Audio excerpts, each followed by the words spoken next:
میرا نام قمر زمان ہے، میں ایک ایجوکیشنسٹ ہوں، میرا تعلق لاہور سے ہے۔ حج کی فریضہ ادا کرنے کے لیے میں سراجیہ گروپ کے ساتھ اس مرتبہ 2018 میں حج کے لیے یہاں حاضر ہوا ہوں۔ سراجیہ گروپ کی ایڈمنسٹریشن اور ان کے جو انتظامات ہیں سعودی عربیہ میں وہ انتہائی شاندار اب تک میں نے پائے ہیں۔ خصوصاً میرا پہلا سٹیج مدینہ میں ہوا۔ مدینہ میں اوبرائے مدینہ ایک صف اول کا ہوٹل ہے جو مسجد نبوی کی حدود کے بالکل ساتھ ہے، یعنی ہوٹل سے نکلتے ہی چند قدم سے آپ مدینہ مسجد نبوی میں داخل ہو جاتے ہیں، جبکہ بہت سارے لوگ بہت دور دور سے چل کر مسجد نبوی میں آتے ہیں، جبکہ ہمیں یہ آسانی ہے کہ اپنے ہوٹل سے ہی نکلتے ہی ہم مسجد نبوی میں داخل ہو جاتے ہیں۔ یہ ایک بہت بڑی آسانی تھی جو کہ ہم نے 3 دن وہاں پہ اسٹے کے دوران انجوائے کیا اس کو، اور خاص طور پہ کھانا اوبرائے مدینہ میں جو تھا، جو سراجیہ گروپ نے ارینج کیا، بہت ہی شاندار تھا۔ ہر بوفے میں ہر طرح کے پاکستانی اور عریبین ٹیسٹ کے اور چائنیز ٹیسٹ کے جو کھانے تھے ان کو ہم نے واقعی انجوائے کیا۔ مدینہ میں اسٹے کے بعد جب ہم مکہ میں آئے تو رستے میں جو بسز کا ارینجمنٹ تھا دیٹ واز آلسو ایکسیلنٹ، جس پہ میں شکر گزار ہوں اس گروپ کی ایڈمنسٹریشن کا۔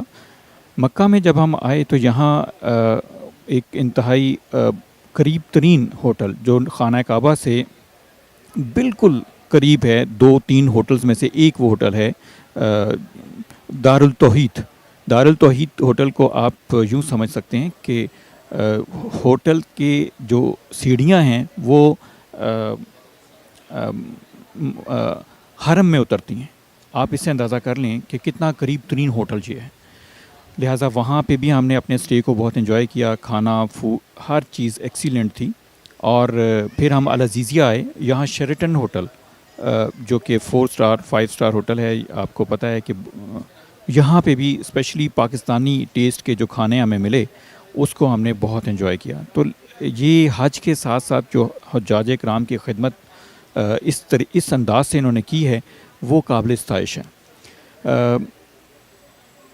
العزیزیہ کے بعد آج ہم منی میں حاضر ہو چکے ہیں۔ وادی منی میں آج ہم پہنچے ہیں، جہاں پہ اس وقت ہم ایئر کنڈیشنڈ خیموں میں سب لوگ آرام فرما ہیں، اور یہاں پہ بھی حیران کن انداز سے بوفے کا ارینجمنٹ جو اس انتظامیہ نے کیا زبردست ہے۔ اور اس میں نہ صرف بوفے بلکہ سنیکس جس میں ice cream, cold coffee, hot coffee, tea, cold drinks, water وافر مقدار میں وہاں پہ موجود ہے، جسے صبح سے اب تک لوگ انجوائے کر رہے ہیں۔ یہ سب زبردست ہے، میں اس کے لیے تھینک فل ہوں سراجیہ گروپ کا۔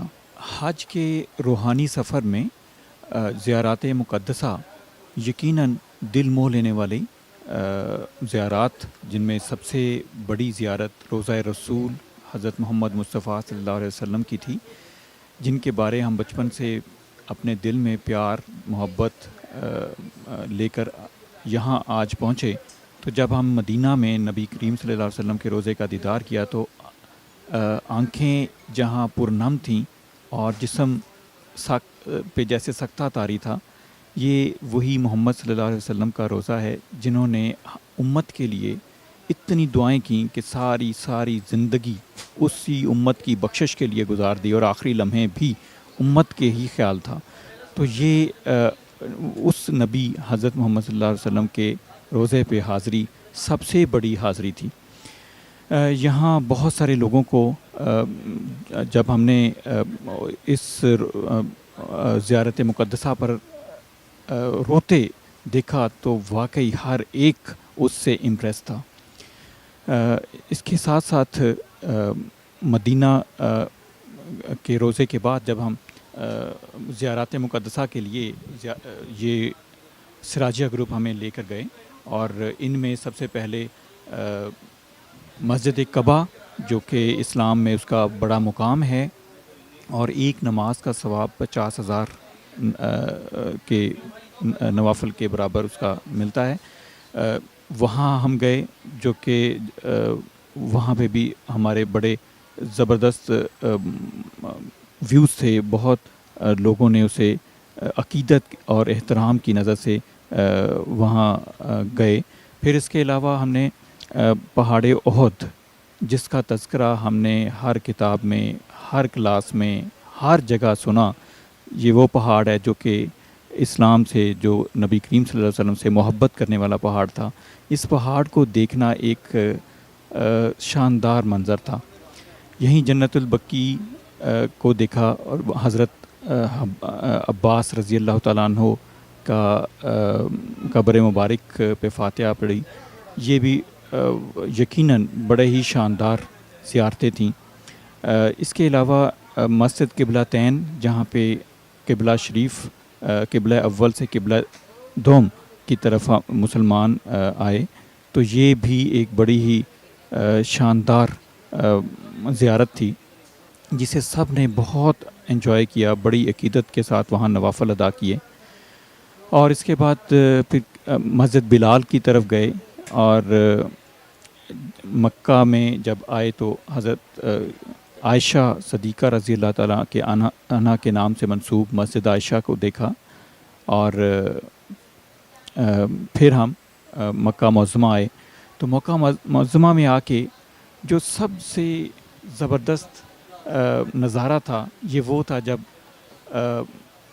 حرم پاک میں ہم لوگ داخل ہو رہے تھے، اور یہ سوچ رہے تھے کہ حرم میں جب داخل ہوں گے اور قبلہ شریف پہ ہماری پہلی نظر آئے گی تو ہمیں کیا دعا مانگنی چاہیے۔ تو دعائیں تو ایک نہیں، ہزاروں لاکھوں دعائیں تھیں، اور ان میں سے انتخاب کرنا مشکل تھا کہ کون سی وہ پہلی دعا کی جائے جس کی قبولیت سے ہماری دنیا اور آخرت دونوں ہی سنور جائیں۔ لہٰذا اس پہ سب لوگ ایک دوسرے سے مشورے بھی کر رہے تھے کہ ہمیں کیا دعا کرنی چاہیے۔ یہ وہ منظر تھا جسے دیکھنے سے پہلے ہم کچھ پرجوش بھی تھے، کچھ خوفزدہ بھی تھے کہ ہم پہلی دفعہ قبلہ کو دیکھنے جا رہے ہیں، لیکن یہ زبردست لمحہ تھا، واقعی زبردست لمحہ تھا۔ اس لمحے میں جب ہم قبلہ شریف کی طرف آگے بڑھتے چلے گئے، نظریں جھکائے آگے بڑھتے گئے، تو جب ہم نے نظریں اٹھائیں تو سامنے قبلہ شریف کو پا کر دل میں واقعی ایک لرزہ طاری ہوا کہ یہ وہ گھر ہے عظمت والا جس کی حفاظت اللہ کے ذمہ ہے، جس کی طرف منہ کر کے ہم ساری زندگی سے نمازیں ادا کرتے آئے ہیں۔ یہ بہت ہی شاندار لمحہ تھا، اور میں اللہ کا شکر گزار ہوں کہ اس نے ہمیں یہ لمحہ دیکھنا نصیب کیا۔ 8 ذی الحج پرسوں ہم یہاں ہوٹل سے منا کے لیے روانہ ہوئے، اور منا میں ہم نے رات گزاری، عبادت کی، اللہ کو یاد کیا، اور نیکسٹ ڈے ہماری جو قافلہ تھا وہ میدان عرفات کے لیے روانہ ہوا۔ میدان عرفات یہ وہی میدان جسے سوچتے ہی رونگٹے کھڑے ہو جاتے ہیں کہ یہ وہی میدان ہے جہاں روز محشر سب اٹھائے جائیں گے، اور اللہ اس دن ہر ایک کا حساب کرے گا۔ اور یہ سب سوچتے ہوئے میدان عرفات میں جب ہم سب لوگ پہنچے تو یقیناً ہر ایک مسلمان جو وہاں پہ حج کے لیے پہنچا تھا، تو اس کے دل میں بس ایک ہی سوال، ایک ہی دعا تھی کہ اللہ تعالیٰ ہمیں روز محشر کو ہم سے خوش ہو جائے اور ہمیں اپنے عرش کے سائے تلے جگہ عنایت فرمائے، نبی کریم صلی اللہ علیہ وسلم کی شفاعت نصیب فرمائے۔ تو یہ وہ خیال اور یہ دل میں سوچ، یہ جو دل میں سوچ تھی، یہ ہر ایک کے دعاؤں میں اور ہر ایک کے چہرے سے نمایاں تھی۔ وہاں روح پرور مناظر دیکھنے میں آئے، ہر ایک کا تعلق خدا سے جڑا نظر آ رہا تھا، اور کسی کی پرواہ کیے بغیر ہر ایک اللہ کی طرف رجوع کیے ہوئے تھا، اور وہاں لگ رہا تھا کہ جیسے خدا ہمارے بہت قریب ہے اور ہم اللہ کے بہت قریب ہیں۔ یہ روح پرور مناظر میں کبھی نہیں بھولوں گا۔ میدان عرفات میں سارا دن تقریباً گزارا گیا، اور مغرب کے بعد ہم لوگوں نے مزدلفہ کے لیے روانگی ہوئی۔ مزدلفہ ایک وادی ہے جو کہ دو پہاڑوں کے درمیان ہے. یہاں سونے کے لیے کوئی خیمے یا کوئی اور ہوٹلز نہیں تھے، بلکہ عام سڑکوں پہ، زمین پہ، کنکریوں کے اوپر تمام مسلمانوں نے جو حج کے فریضے کی ادائیگی کے لیے ہمارے ساتھ تھے، تو اپنی اپنی بستر وہاں پہ بچھایا، جو کہ ایک بیڈ شیٹ تھی سمپل، وہ بچھایا اور وہیں پہ عبادت شروع کی. وہاں مغرب کی نماز ادا کی اور عشاء کی نماز ادا کی، اور اس کے علاوہ نوافل ادا کیے. اور میدان مزدلفہ کی ایک بڑی خوبی یہ بھی ہے کہ اللہ پاک نے نبی کریم صلی اللہ علیہ وسلم کی وہ دعائیں جو عرفات میں قبول کیں، اور ان میں سے ایک دعا جو وہاں پہ قبول نہ ہوئی، تو مزدلفہ میں جب نبی کریم صلی اللہ علیہ وسلم تشریف لائے تو یہاں پر جب وہی دعا ریپیٹ کی تو اللہ پاک نے وہ دعا بھی اس میدان میں آپ صلی اللہ علیہ وسلم کی قبول فرما لی. لہٰذا ہم مسلمانوں کا یہ یقین ہے کہ جو دعائیں کہیں اور قبول نہیں ہوتی، تو مزدلفہ کی ان کنکریوں والی پہاڑیوں زمین پہ جب مسلمان آ کے اپنے آپ کو کھلے آسمان تلے ساری رات بتاتے ہیں اور اللہ سے التجا کرتے ہیں، تو خدا اس دعا کو ضرور قبول کرتا ہے. مزدلفہ کی یہ رات زندگی بھر ہم بھولیں گے نہیں، کیونکہ یہ بڑی ہی ڈیفرنٹ تھی. اس میں ہر امیر، غریب، وہ وی آئی پی پیکج یا عام پیکج کے پہ جو بھی شخص یہاں پہ آیا وہ سب برابر تھے. سب کے سب کنکریوں کے اوپر بیٹھے تھے، لیٹے تھے، عبادت کر رہے تھے، اور کسی کے لیے کوئی اسپیشل ارینجمنٹ نہیں تھا. یہ وہ ایکویلٹی تھی جو کہ اسلام کی نمائندگی کرتی ہوئی نظر آ رہی تھی. تاہم مزدلفہ سے صبح فجر کی نماز ادا کرنے کے بعد یہاں ایک دعا کی گئی جو کہ سورج نکلنے تک جاری رہی، اور یہ دعا بھی بہت روح پرور تھی.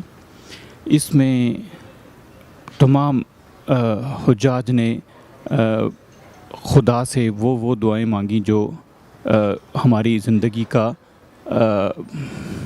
کو انتہائی کامیاب بنا سکتی. ان دعاؤں کے بعد مزدلفہ سے ہم روانہ ہوئے اور رمی کے لیے ہم سب لوگ روانہ ہوئے، اور وہاں ایک لمبی واک جو کہ تقریباً 1 گھنٹے پر محیط تھی، 1 گھنٹہ تقریباً جانے کا اور 1 گھنٹہ ہی تقریباً آنے کا. یہ آسان سفر نہیں تھا، لیکن بوڑھے، جوان، بچے، عورتیں، مرد، سب کے سب بڑے پرجوش طریقے سے اس واک کو کرتے ہوئے شیطان تک جا پہنچے اور اسے خوب کنکریاں ماریں اور خدا کی تعریف بیان کی، اور اس کو رسوا کیا.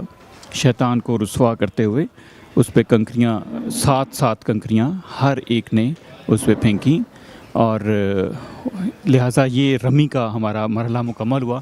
اس کے بعد ہم لوگ قربانی کے لیے گئے، اور بکرے کی قربانی کے بعد ہم لوگوں نے حلق کروایا اور احرام کھولے، اور آج عید کے کپڑے پہن کر یہاں موجود ہیں.